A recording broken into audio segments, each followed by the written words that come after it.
7 सितंबर 2020 ये एक ऐसा दिन था जब उज्जैन के जाने माने गैंगस्टर दुर्लभ कश्यप पे चाकू से 30 से 35 बार हमला करके एक ग्रुप के द्वारा उसकी जान ले ली जाती है। आज की वीडियो में हम यही देखने वाले हैं कि आखिर उस रात इस चाय की दुकान पर एग्जैक्ट हुआ क्या था। साथ ही ये भी समझेंगे कि इस मर्डर में किसका हाथ था और ये भी देखेंगे कि दुर्लभ कश्यप इतनी कम उम्र में ही या ये कहूँ कि 20 साल की एज में ही आखिर ये इतना बड़ा गैंगस्टर बना तो बना कैसे। तो चलिए शुरू से इस कहानी को एनिमेशन के जरिए से समझते हैं।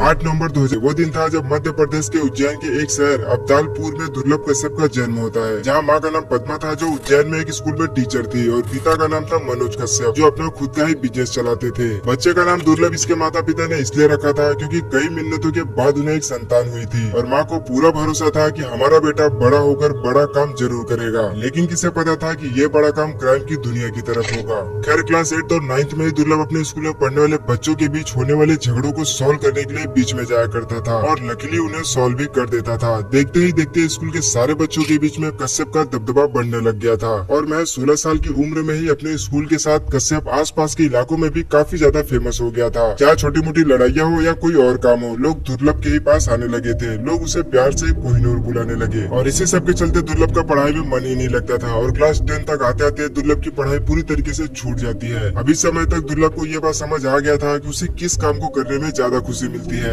और अब दुर्लभ की सोच ये बन गई थी कि उसे उज्जैन का या ये कहूँ कि गैंगस्टर की दुनिया का सबसे बड़ा डॉन बनने की इच्छा उसके दिल में आ गई थी। खैर ये वो समय था जब एक रैली के दौरान दुर्लभ की मुलाकात ऐसे ही क्राइम करने वाले लोगों से होने लगी, जिसमें सबसे खतरनाक था ये हेमंत वाड़िया उर्फ बौखला। अब इस बौखला से मिलने के बाद दुर्लभ ने फिर कभी भी पीछे मुड़कर नहीं देखा और पूरी तरीके से अपराध की दुनिया की तरफ अपना कदम आगे बढ़ा चुका था और इन्हीं सब के चलते उसने अपनी खुद की गैंग भी बना ली थी जिसका नाम था डी कंपनी। और दुर्लभ की सबसे खास बात ये थी कि दुर्लभ अपने खुद के काम धंधे की एडवर्टाइजमेंट के लिए एफबी का इस्तेमाल करता था, जहाँ ये कुछ इस तरीके की बातें अक्सर लिखा करता था कि अगर किसी को किसी तरीके का काम करवाना हो तो हमसे संपर्क करें, अब चाहे वो किसी की हत्या ही क्यों न करनी हो। और फेसबुक का ही इस्तेमाल करके वो ऐसे लोगों को अपने गैंग में शामिल करता था जो अपने इलाके के डॉन हुआ करते थे या फिर उस इलाके के सबसे खतरनाक गैंगस्टर कहे जाते थे। ऐसे करते करते करीब 3000 से ज्यादा लोग इसके संपर्क में आ गए और धीरे धीरे भारत के हर कोने से युवा इसे पसंद करने लगे। लेकिन इस पूरे गैंग की जो मेन कमांड होती थी वो हेमंत वाड़िया यानी बौखला के हाथ में होती थी। खैर इस गैंग में शामिल होने के लिए दुर्लभ अपना एक ड्रेस कोड भी बनाया था जिसमें माथे पर तिलक, आंखों में सुरमा, कंधे पर गमछा रखना होता था और इसने ऐसा इसलिए किया था जिससे आसानी से पता लगाया जा सके कि ये डी कंपनी के लोग हैं। और सीधी सी बात है कि दुर्लभ को भी ज्यादातर लोग इन्हीं कपड़ों में ही पसंद करते थे। इसके बाद अब आता है इस स्टोरी का मेन पार्ट। देखो फरवरी 2017 ये वो दिन था जब पुलिस ने पहली बार कश्यप पर मामला दर्ज किया था, जिसमें कश्यप पर एक लड़के पर चाकू से हमला करने का था। हालांकि ये हल्का फुल्का ही हमला था, इसमें किसी की जान नहीं गई थी। लेकिन फिर सेकंड गिरफ्तारी जो हुई थी वो थी 12 जनवरी 2018 को। पहली बार कश्यप को किसी की हत्या के लिए उसे और उसके दोस्त राजदीप को जेल में लाया गया था, जिसमें सचिन अतुलकर ने इन दोनों लोगों के साथ ही इनके टीम से काफी लोगों को गिरफ्तार किया था। और इसी बीच दुर्लभ कश्यप सोशल मीडिया पर भी काफी ज्यादा फेमस हो गया था, क्योंकि जब पकड़े जाने के दौरान एक रिपोर्टर ने ये पूछा कि तुम में से कश्यप कौन है, तो हाथ उठा के बताने का ये अंदाज युवाओं के दिलों पर छा गया था जो इस तरीके के कामों को किया करते थे। और इसके बाद दुर्लभ की पॉपुलैरिटी और भी ज्यादा बढ़ गई और उस समय जब दुर्लभ को गिरफ्तार किया गया था तो उसे शुरू में उज्जैन के एक जेल में रखा गया था,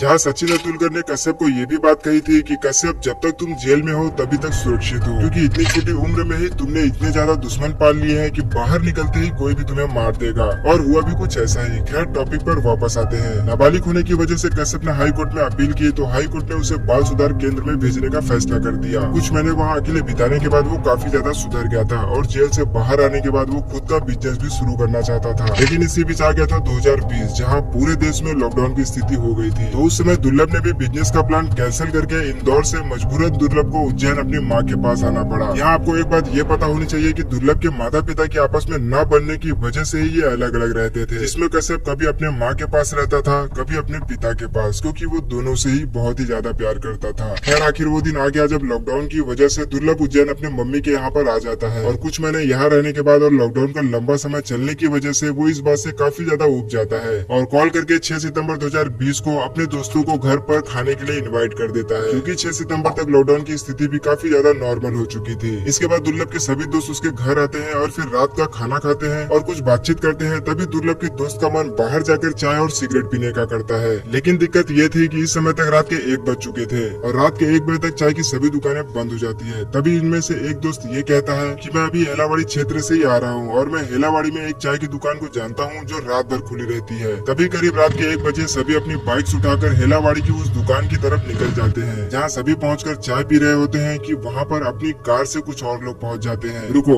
ये तो समझ लो कि आखिर ये लोग है कौन। देखो, जिस इलाके में अभी दुर्लभ बैठा है ये हेलावाड़ी है, और इस इलाके में जिस गैंग का दबदबा चलता था वो था केकेसी यानी कुत्ता कमीना चीज, जिसका लीडर था रमीज खान। और अभी यहाँ पे इसी गैंग के मेंबर मौजूद है। यही है केकेसी के लोग, जिसमें ये शहनवाज इसमें से सबसे खास है। और यहाँ बैठा है ये सदाब जहरीला, जो कि शहनवाज का भाई था। अब केकेसी के लोग इस समय यहाँ पर इसलिए पहुँच गए क्योंकि जिस चाय की दुकान पर ये लोग बैठे हैं ये इसी ग्रुप के लीडर रमीज का भाई चलाता था, जिसका नाम था अमन उर्फ भूरा। अब यहाँ पर ये भी हो सकता है कि शायद हो सकता है कि कश्यप के यहाँ होने की खबर इसी ने दी हो। खैर, जब यहाँ पर केकेसी और डी कंपनी दोनों आमने सामने आ जाती है तो दोनों में बहुत ही भयानक बहस हो जाती है। और बहस में कश्यप को इतना ज्यादा गुस्सा आ जाता है कि उसने फौरन अपनी पिस्टल निकाली और सीधा शहनवाज पर गोली चला दी, बिना कुछ भी सोचे समझे। हालांकि किस्मत अच्छी है, गोली हल्की से मिस हो गई और गले के पास से गुजर गई। फिर क्या, शहनवाज के गिरते ही बाकी के लोग गुस्से में कश्यप पर हमला कर देते हैं। बाकी कश्यप के दोस्त के पास कोई हथियार न होने की वजह से ये सब भागने लगे, और दोस्तों को भागता हुआ देख कश्यप कुछ समझ नहीं पाया और भागने की वो भी कोशिश करने लगा। आप यहाँ पे ये भी जानकर हैरान हो जाओगे कि भागने वाले कश्यप के सारे खास दोस्त थे। इसमें से ये एक राजदीप मंडोई, कश्यप का जो बहुत ही खास मित्र था। खैर, बाकी लोग भागने में तो सफल रहे, लेकिन कश्यप को चारों तरफ से घेर लिया गया, क्योंकि टारगेट भी तो यही था। अब कश्यप शहनवाज, राजा, सिराज बाबा और सदाब के द्वारा चारों तरफ से घेर लिया जाता है। फिर क्या था, एक के बाद एक इन सबने मिलकर 30 से 35 बार कश्यप पर चाकू से हमला किया और उसे इतनी बुरी तरीके से घायल कर दिया कि शब्दों में बताना ये इम्पॉसिबल है। और फिर वही पास में खड़े इस चाय वाले ने कोई कसर नहीं छोड़ी और उसने ये कहा कि इसे आज ही पूरी तरीके से मार डालो, नहीं तो आगे चल के ये बहुत बड़ी प्रॉब्लम खड़ी कर देगा। खैर, इस समय रात के 2 बज रहे थे, सब अपने घरों में सो रहे थे और केकेसी के लोग अपना काम खत्म करके चुपचाप यहाँ से चले जाते हैं। और सुबह पुलिस को कश्यप की बॉडी यहाँ पर बिना शर्ट की ऐसी हालत में मिली, एक छोटे से चौल में। पूरे शरीर पर कई बार चाकू से वार किया गया था और पूरा शरीर खून से लथपथ था। ये बताना तो बहुत ज्यादा मुश्किल है कि कितने दूर तक उसे दड़ा दड़ा कर मारा गया है। खैर, अगर उस दिन कश्यप के दोस्त थोड़ी सी और हिम्मत दिखाते तो शायद कश्यप आज जिंदा होता था। लेकिन बात वही है कि बुरे काम का नतीजा बुरा ही होता है। वीडियो पसंद आई हो तो प्लीज लाइक करके चैनल को सब्सक्राइब